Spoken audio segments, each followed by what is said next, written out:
Nasamsamang mahigit kalahating milyong pisong halaga ng shabu mula sa dalawang sospek sa isinagawang buy-bust operation ng mga tauhan ng Bataan PNP sa Barangay Sibakan, Balanga City, Bataan.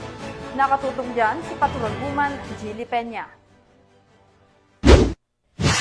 Mahigit 500,000 pesos na halaga ng shabu ang nasamsam matapos ang matagumpay na buy-bust operation ng mga tauhan ng Bataan PNP na kung saan arestado ang dalawang individual sa Barangay Sibakan, Balanga City, Bataan nito lamang Hunyo 24 taong kasalukuyan.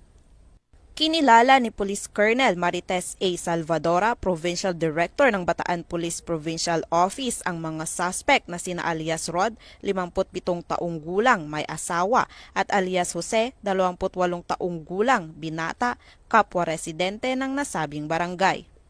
Ayon sa ulat, pinangunahan ng mga operatiba ng Station Drug Enforcement Unit ng Balanga City Police Station ang naturang operasyon. Nasamsam sa mga suspect ang tinatayang 80 grams ng hinihinalang shabu na may standard drug price na aabot sa 544,000 pesos. Agad na dinala ang mga suspect at ang mga nakumpiskang ebidensya sa Balanga City Police Station para sa kaukulang dokumentasyon at disposisyon. Nakatakda namang isampa ang kaukulang kaso laban sa kanila sa paglabag sa RA 9165 o ang Comprehensive Dangerous Drugs Act of 2002.